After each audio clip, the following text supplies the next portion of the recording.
Num conflito, muitas vezes, não estamos a considerar porque é que a pessoa fez o que fez. Muitas vezes atacamos o mensageiro e saímos da mensagem. Vou procurar falhas, mas não procuro essas falhas nas minhas próprias ideias.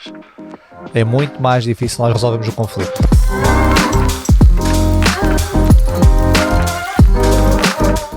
Olá e seja bem-vindo a mais um episódio do Inteligência Emocional do Podcast. O meu nome é Paulo Moreira e hoje vamos falar sobre entender os conflitos. Então, o que é um conflito? Como é que nós podemos definir os conflitos? Será que os conflitos são sempre maus ou existem conflitos bons? E o que é que nós devemos ter em atenção dos conflitos? E é sobre esse tópico e são sobre estas questões que vou falar no episódio de hoje. Quando eu falo sobre conflitos nas formações que dou nas empresas ou formações abertas ao público em geral, eu começo sempre pelo princípio, que quem me acompanha sabe, eu gosto sempre de começar pelo princípio, isto parece redundante, mas o princípio é definir os conceitos, porque senão estamos a falar de conceitos com definições diferentes, parece que estamos a falar sobre tópicos diferentes. Então, primeiro, e é a pergunta que eu faço sempre nas minhas formações, é para avaliar o conflito, ou seja, quero entender e quero que faças essa reflexão para ti, enquanto estás a ouvir, quando pensas na palavra conflito, atribuis uma nota mais negativa, positiva ou neutra. Por exemplo, imagina que tens que avaliar o conflito de 1 a 5, sendo 1 muito negativo, quando pensas na palavra conflito achas que é muito negativo, deves evitar ao máximo os conflitos são horríveis, ok? 1 é isso. 2, consideras que os conflitos são algo desagradável, ok? Não gostas muito, algo desagradável. 3, consideras que os conflitos são neutros, ou seja, um conflito é um conflito, é o que é. 4, consideras que os conflitos são algo agradáveis, algo positivos. Ou 5, consideras que os conflitos são muito positivos. És aquelas pessoas, eu quero é conflitos, ok? Venham os conflitos são uma coisa muito boa. Qual é o número que tu atribuis? De 1 a 5. Eu sei que depende do conflito, da situação, mas de forma geral, quando pensas na palavra, o que é que atribuis? E esta pergunta, quando faço as minhas formações, o que seguida faço é, indico os números, peço para as pessoas levantar as mãos, ou seja, quem é que pensou no 1, no 2, no 3, no 4, no 5, e vou apontando no quadro. Vou contando as pessoas e aponto no quadro. E posso dizer que na minha experiência em formação, os números mais frequentes são o 2 e o 3. Às vezes o 1 tem um peso maior, depende de onde é que eu estou também a dar a formação, o conhecimento prévio as pessoas têm sobre estes temas. Os 4 existem alguns e o 5 é muito raro a encontrar, ok? Então se posicionares entre o 2 e o 3 é o que é mais comum, se não é o menos comum, mas o que interessa é a visão que temos sobre os conflitos. Porquê? Porque a visão que temos sobre o conflito, se é bom ou mau, vai determinar a forma como vamos lidar com o mesmo, correto? E agora quero começar o episódio então a desmistificar o que é um conflito e a definir um conflito. E vou dar a definição de conflito. Há várias definições, logicamente, mas uma das definições que nós podemos utilizar é a seguinte: qualquer tipo de oposição ou interação antagónica, ok, oposta, entre duas ou mais partes, devido a diferenças nas atitudes, crenças, valores, etc. Ok? Volto a repetir, quando tu e outra pessoa, ou um grupo de pessoas, têm uma visão diferente sobre um tópico, ok, têm atitudes, percepções, crenças diferentes, estão em conflito. Se achas que é A, a pessoa acha que é B, estão em conflito. Se queres jantar sushi e a pessoa pisa, estão em conflito, ok? Se achas que ficas melhor das outras, a pessoa acha que fica melhor de vermelho, é um conflito. Ou seja, conflitos nós temos diariamente. E com base nesta definição, como é que achas que o conflito é? Ou seja, achas que é negativo, positivo ou neutro? E queria refletir sobre isso. E não é na consequência do conflito. O conflito, logicamente, pode ter consequências negativas ou positivas, mas o conflito em si, nesta definição, será o quê? E a definição é neutra. Se reparares, é a diferença entre oposições, diferença entre crenças, atitudes ou valores. Ou seja, a partir do momento que tens uma ideia diferente de outra pessoa, é um conflito. E pode levar, logicamente, a aspectos positivos ou aspectos negativos. Então, o conflito em si é neutro. Então, porquê que há pessoas que têm uma ideia de conflito mais negativo? Não sei se foi a tua análise, ou mais positivo. Também não sei se foi esta visão que tiveste. Porque na literatura existem 2 tipos de conflito. O chamado conflito afetivo e o conflito cognitivo. Então, vou passar a explicar cada um deles. O conflito cognitivo, vamos começar por esse, deve-se à tarefa. Ou seja, deve-se a uma diferença, a uma visão diferente sobre uma tarefa em específico E este conflito tende a ser visto como um conflito positivo. Porquê? Vamos supor que trabalhas numa empresa e achas que uma tarefa devia ser feita de determinada forma. E outra pessoa acha que devemos fazer de outra forma. Ok, vou dar um exemplo. Por exemplo, quando falamos naquilo que eu faço na minha empresa de formação, quando queremos criar, por exemplo, anúncios, não é? Para apresentar a pessoas, para as pessoas conhecerem os nossos programas, por vezes debatemos qual é a melhor imagem. Então eu posso ter uma visão, a outra pessoa da equipa tem uma visão diferente e só temos a ganhar, porque eu trago a minha informação para cima da mesa, outra pessoa traz a sua informação para cima da mesa, a sua visão, e no pior cenário utilizamos apenas uma das visões e no melhor cenário integramos as ideias e criamos algo novo. Então o conflito cognitivo é positivo. Agora, o que acontece muitas vezes? É que quando os conflitos, ou quando nós não estamos no estado emocional adequado, ou quando os conflitos permanecem, nós começamos a sentir algum tipo de tensão. E essa tensão leva a tensões interpessoais. E esse é o conflito afetivo, são as tensões interpessoais. São quando nós saímos do assunto da tarefa, daquilo que estamos a avaliar, e focamos nas tensões entre as pessoas. Muitas vezes atacamos o mensageiro e saímos da mensagem, não é? Nós temos muito esta ideia. Nós avaliamos a ideia sobre algo com base na pessoa que emitiu esse algo. Não é? Nós vemos isto, por exemplo, em termos partidários. Um certo partido pode dar uma ideia, pessoas desse partido podem achar que a ideia é brilhante, pessoas de partidos opostos podem achar que a ideia é idiota, é muito má. Mas se a mesma ideia foi dita pelos partidos opostos, não é? A visão muda. Então muitas vezes avaliamos a mensagem com base no mensageiro. Então há dois tipos de conflitos. O conflito cognitivo, que é o que tem a ver com a tarefa, que é o positivo, e o conflito afetivo tem a ver com as tensões interpessoais e tem uma carga aqui mais negativa. Historicamente também faz sentido nós vermos o conflito de forma mais negativa. Desde que o conflito tem sido mencionado na literatura, existem 3 visões diferentes sobre o conflito que têm vindo a evoluir.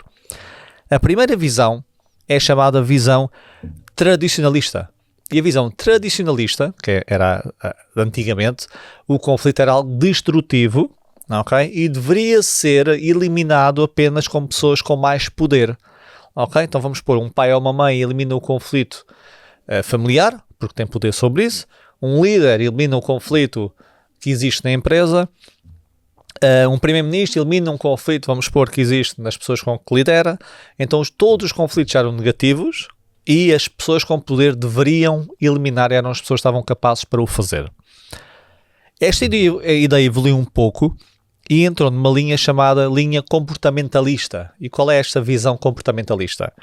A visão comportamentalista do conflito diz que se o conflito for elevado, é negativo e deve ser eliminado. Ok? Então, se houver um conflito com uma grande carga, com uma grande intensidade, aí sim é mau e deve-se eliminar. No entanto, se o conflito for muito baixo, de baixa intensidade, um pequeno conflito, devemos ignorar. E esta era a visão comportamentalista, que olhava para o conflito para a sua intensidade, para a sua magnitude. Muito alto, eliminar. Muito baixo, ignorar. E, entretanto, entrou uma terceira linha, que é a linha mais recente, que é chamada visão interacionista. Aqui existe uma interação entre o tipo de conflito e a magnitude. Ou seja, o conflito é visto como neutro e a magnitude do conflito pode levar a diferentes resultados. Significa que um conflito baixo, ao contrário da visão anterior, da visão comportamentalista, a ausência de conflito pode ser disfuncional. Aliás, houve estudos que mediram o desempenho de várias empresas e de várias unidades de cada empresa, mediram a frequência de conflitos e mediram o desempenho dessas unidades, ok? Então temos, por um lado, o desempenho das unidades, por outro lado, a frequência de conflitos. O que é que eles notaram? Quando uma empresa tem, imagina, se estiveres a ouvir, se estiveres a ver, é mais fácil fazer aqui com a mão, se não, imagina a chamada curva normal, ou curva de Gauss, não sei se já ouviste falar, ou se não ouviste falar, imagina um sino, não é? Ou um U invertido, é muito visto quando se fala em experiências sociais, em investigação, quando temos uma amostra grande de pessoas e tenta-se medir alguma coisa, temos um meio onde há uma maior concentração e depois as pontas começam, digamos, a diminuir. E o que é que se notou? Esta curva surgiu. Então, quando existe muito pouco conflito, imagina à esquerda muito pouco conflito, okay? Então a base do sino, ou a base do U, digamos assim, o U invertido, quando há pouco conflito, existe baixo desempenho. Porquê? Porque se nós estivermos num ambiente onde o conflito não é permitido, e eu cheguei a conhecer empresas, que felizmente já não encontro, que tinham, por vezes, políticas de conflito zero, ou seja, queremos chegar ao fim do ano sem conflitos. Qual é que é o problema? É que cada pessoa não quer ser a primeira a iniciar o conflito. E para existir conflito, supostamente as empresas pensavam no conflito afetivo, mas não eram explícitas nisso, diziam apenas conflito. Para existir um conflito afetivo tem que existir um cognitivo. Tem que iniciar alguma coisa, um debate. Então imaginem vocês numa empresa em que seja política de conflito zero, e até pode haver punições para quem inicia conflitos. Significa que num debate, se eu tiver uma ideia divergente da outra pessoa, eu não vou dar a minha ideia, porque eu não quero causar este potencial conflito. Então as empresas permanecem disfuncionais, porque são apáticas, não são adaptadas à mudança, não recebem novos inputs, ok, ficamos rodeados dos chamados yes man ou yes ma'am, não é? Ou seja, todas as pessoas à nossa volta validam aquilo que nós dizemos, mesmo que as nossas ideias não sejam tão boas. Então um ambiente sem conflito é o mesmo também a nível familiar, a nível amoroso. Todos os relacionamentos têm os seus problemas, não é? Os seus desafios. Se as pessoas não falarem sobre os mesmos ou fingirem que não existem, eles mantêm-se lá, não é? A base do conflito mantém-se lá, mas não são verbalizados. Isto vai causar um impacto, não é? A relação, logicamente, nunca há de florescer e ser tão positiva. Então, conflitos são necessários. Depois nós temos um nível ótimo de conflito, que logicamente depende, isto é muito subjetivo, mas existir algum conflito é saudável, porque há debates, troca-se ideias, as pessoas são autocríticas, sabem avaliar os pontos de vista das outras pessoas, sabem receber feedback, e é importante. Então nesta curva, imaginem aqui, é fácil ver no vídeo, mas no áudio a curva começa a subir, então eu estou a subir o sino, não é? E chega ali ao meio, então é o grosso. Então vejam bem, o conflito começa a aumentar no eixo do X, e no eixo do Y, a produtividade também aumenta. Então, o conflito aumenta, a produtividade também. Agora, chega a um ponto que se o conflito continua, se há muito conflito, se há excesso de conflito, também torna, neste caso, neste tipo de estudos que fizeram, as unidades dessas empresas disfuncionais. Porquê? Porque é um ambiente muito caótico. É um ambiente altamente disruptivo. É um ambiente pouco cooperativo, porque se eu estou constantemente em conflito, significa que eu também não consigo incorporar outras ideias, ok? Fazer por vezes algumas acomodações, alguns compromissos. Então, deve existir um nível ótimo de conflito. Em resumo, o conflito é uma coisa neutra, ok? Existem dois tipos de conflitos, os afetivos, que estão ligados às tensões interpessoais, e os cognitivos têm a ver com a tarefa que nós estamos a realizar, e este sim é positivo. A ausência de conflito pode ser negativo, excesso de conflito também. Então é bom existirem conflitos, mas também aprendemos a lidar com os mesmos, com esses conflitos, ok? E como é que nós lidamos com os conflitos? Ou o que é que leva muitas vezes a que um conflito não seja bem gerido? E eu vou indicar aqui 4 fatores que eu acho que são relevantes e que impedem uma boa resolução dos conflitos. O primeiro é a chamada rigidez funcional. E o que é que significa a rigidez funcional? Significa que nós olhamos para a forma... Vou dar um exemplo. Nós olhamos para os objetos, para a sua função normal, e temos muita dificuldade, então temos um pensamento rígido, de ver alternativas de utilização desse objeto. Imagina um martelo, não é? Então, por exemplo, um martelo, nós quando pensamos no martelo para martelar um prego, não é? Ou para, digamos, abrir uma parede. Mas, por exemplo, o martelo podemos utilizar para outras várias funções. É a mesma coisa que uma moeda. Nós, quando pensamos numa moeda, pensamos para um meio de troca. Mas nós podemos pegar numa moeda, depende, logicamente, da grossura da moeda, e conseguir desaparafusar um parafuso, certo? Então, quando nós pensamos numa moeda, pensamos sempre da mesma forma, ou de um martelo, mas esses objetos podem ter utilizações diferentes. Esta rigidez funcional também dá-se nos conflitos. Ou seja, o que é rigidez funcional? Eu olho para o conflito sempre da mesma forma e tenho dificuldades em operar de forma diferente. Então eu trago para o meu conflito a mesma forma de operar. Então se eu for uma pessoa que tento passar muito a minha ideia e não escutar da ideia de outra pessoa, eu torno-me rígido nesse sentido. Então eu estou sempre a tentar ganhar no conflito. Se eu for alguém, por exemplo, que foge dos conflitos, que evita os conflitos, eu, quando vejo um conflito, só me lembro de tentar fugir do conflito. Então existe esta rigidez funcional, é um dos fatores. Então, nós temos de ser mais flexíveis quando toca ao conflito. Ouvir outra parte, por vezes ceder, outra vez defender a nossa ideia, outra vez tentar uma colaboração. Então é muito importante ganharmos flexibilidade sobre o conflito. Um segundo aspecto, que é um fator também importante e que prejudica a boa resolução de um conflito, é a chamada heurística da representatividade. Ok?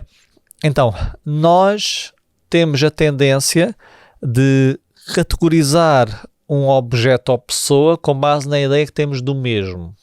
Ou seja, se eu considerar que alguém é teimoso, ok, tenho essa representação da pessoa à minha frente como teimosa, eu tenho maior dificuldade em lidar com o conflito. Então a imagem que nós temos da pessoa vai influenciar a forma como lidamos com o conflito. É muito fácil. Imagina alguém que achas que é muito teimoso. Este exemplo, ok? Que é muito teimoso, muito teimoso. E tens um conflito com essa pessoa.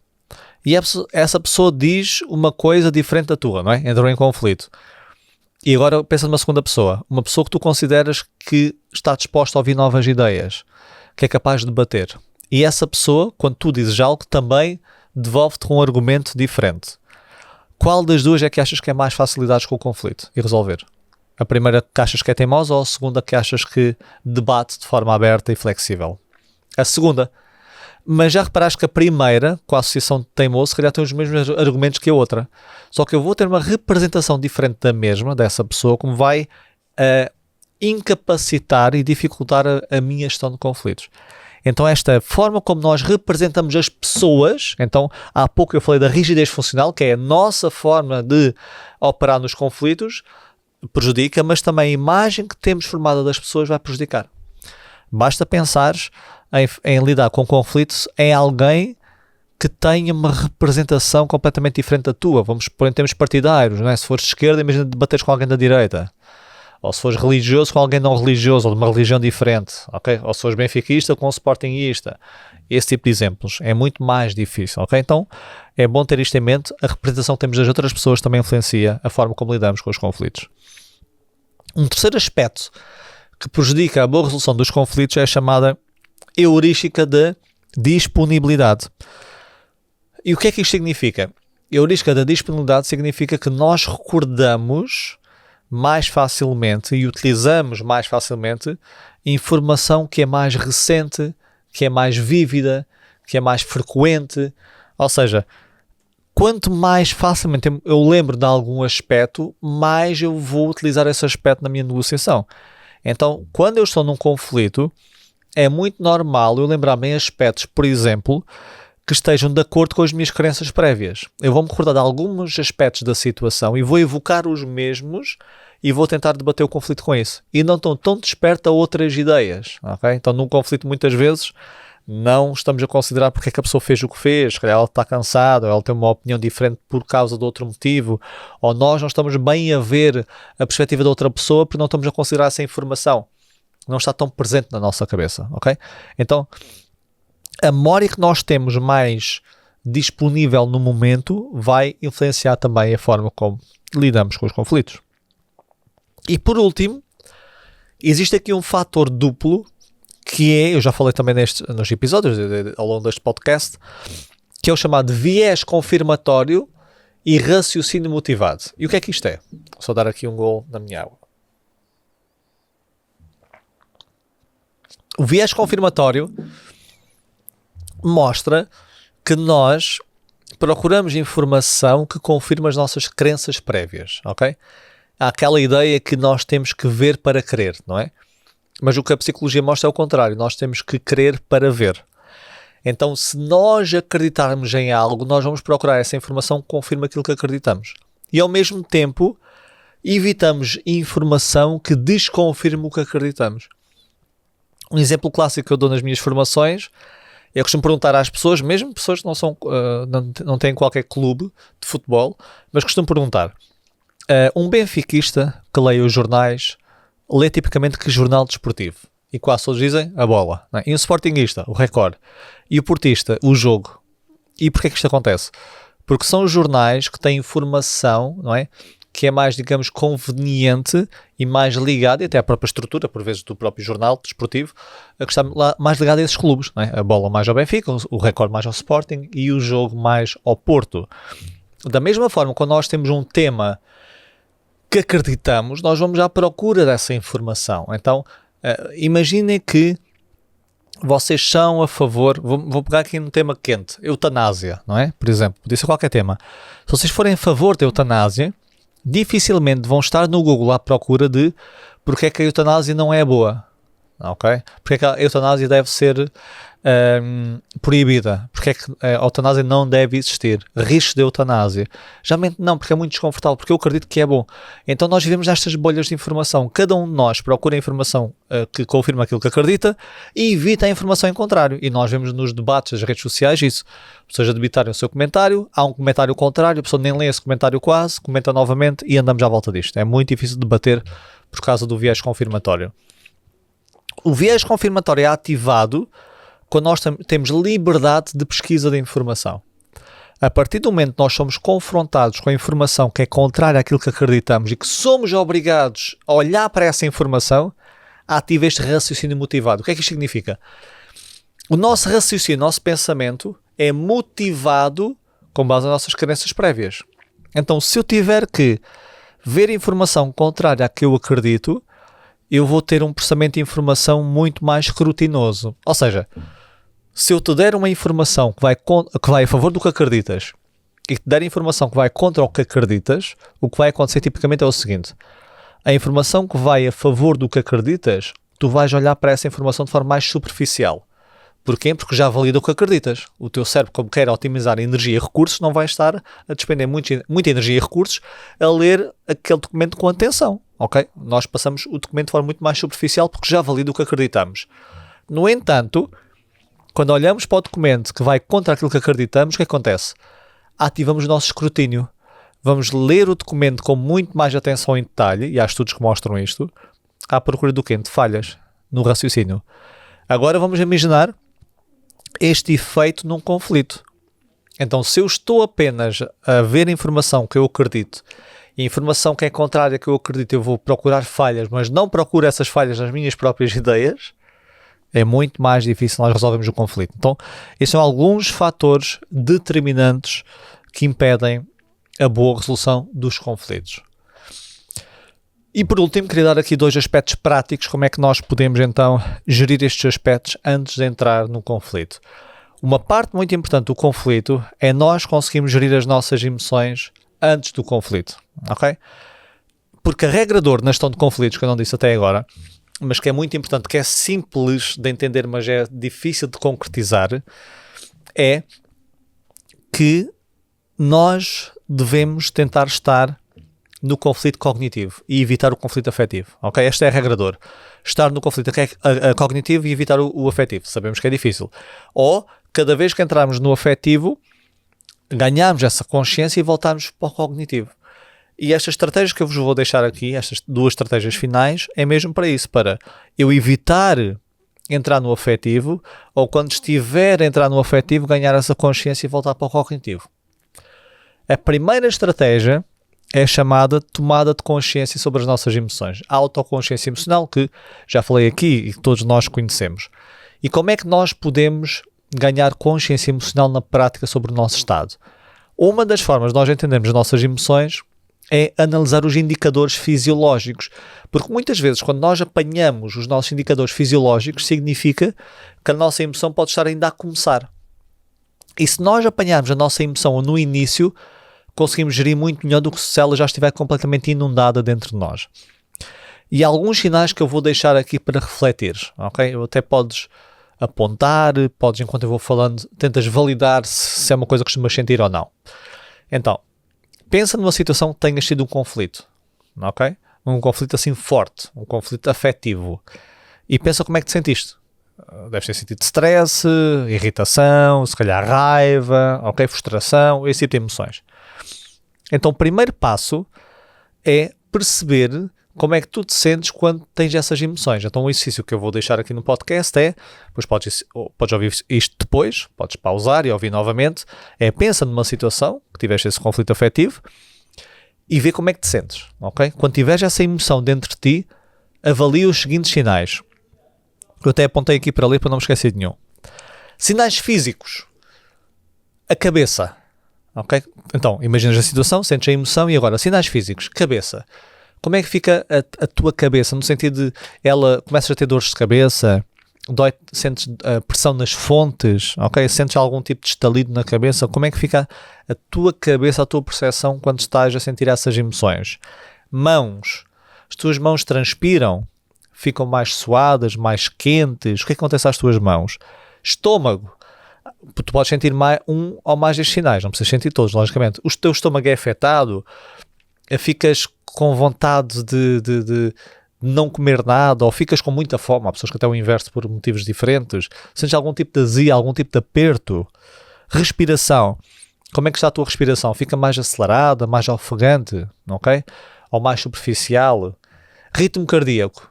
Notas o teu coração a acelerar, ok? Há pessoas que notam muito mais estes sinais do que outros. E temperatura. Notas algum incremento de temperatura? Sim ou não?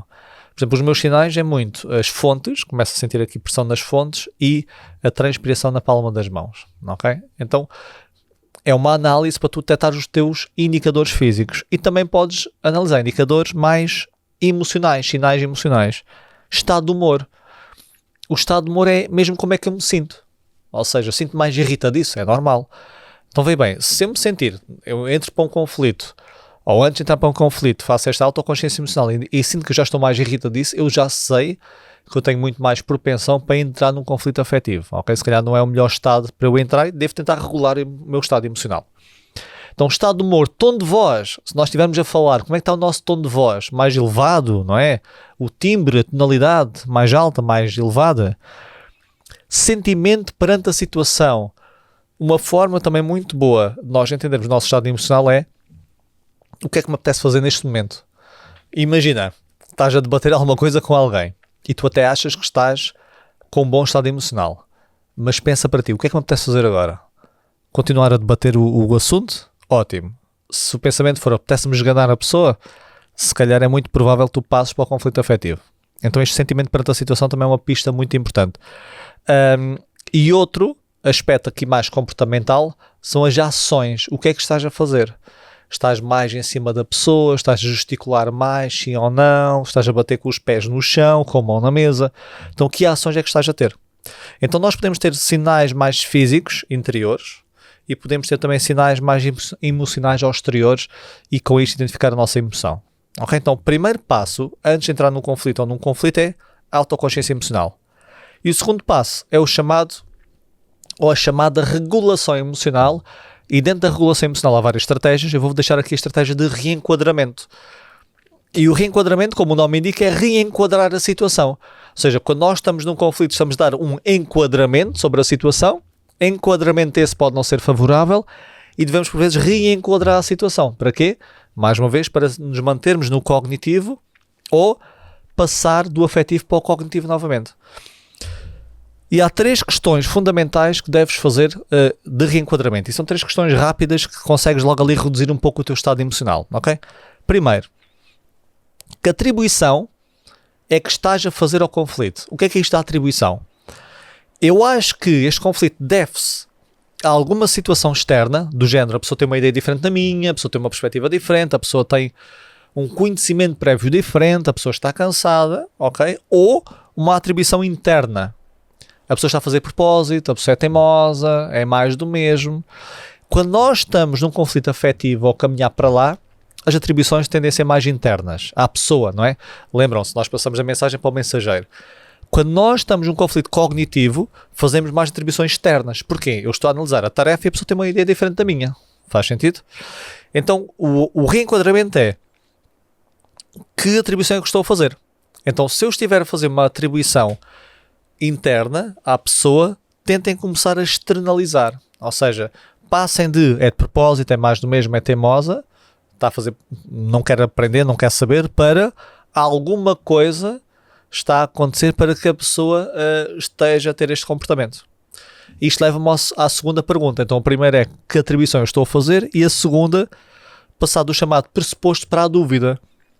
Porque quando nós estamos a entrar no conflito afetivo, alterados emocionalmente, é muito normal nós termos pressupostos. Como eu tinha dito, ela faz propósito, é mais do mesmo, não quer saber, não acredita em mim. Isto é um pressuposto. Eu não sei se é verdade ou não. Então eu devo entrar na dúvida, porque a dúvida ajuda a rolar as nossas emoções. E qual é a dúvida? É pensar o que é que poderá estar por trás deste comportamento. Ok? Então, a partir do momento que não sei se ela está a fazer ou não de propósito, não sei se ela está ou não a ser teimosa. Então, se eu não sei, dúvida, o que é que será que está por trás? E ao ter este pensamento de fora da pessoa, mais uma vez, como a atribuição, eu começo a diminuir o meu estado emocional, a minha intensidade. Porquê? Porque a raiva, a frustração, a irritação está cheia de certezas sobre a pessoa. Então a dúvida reduz a intensidade. Terceira questão é chamado do passado para o futuro. Ou seja, quando nós estamos a entrar no conflito afetivo, eu tenho muita ideia do que a pessoa está a fazer e fez. Ela está a fazer propósito, é mais do mesmo, ela não quer saber. Ok, estou neste loop. Eu devo mudar o loop temporal para o futuro. Como é que eu faço isto? Pensar no meu objetivo final. É muito importante isso. Num conflito é muito normal nós mergulharmos na guerra do conflito e tentarmos ganhar. E perdemos perspectiva do que é importante para nós, ou qual é o nosso objetivo. Então, este reenquadramento é muito forte, este que eu vou dizer.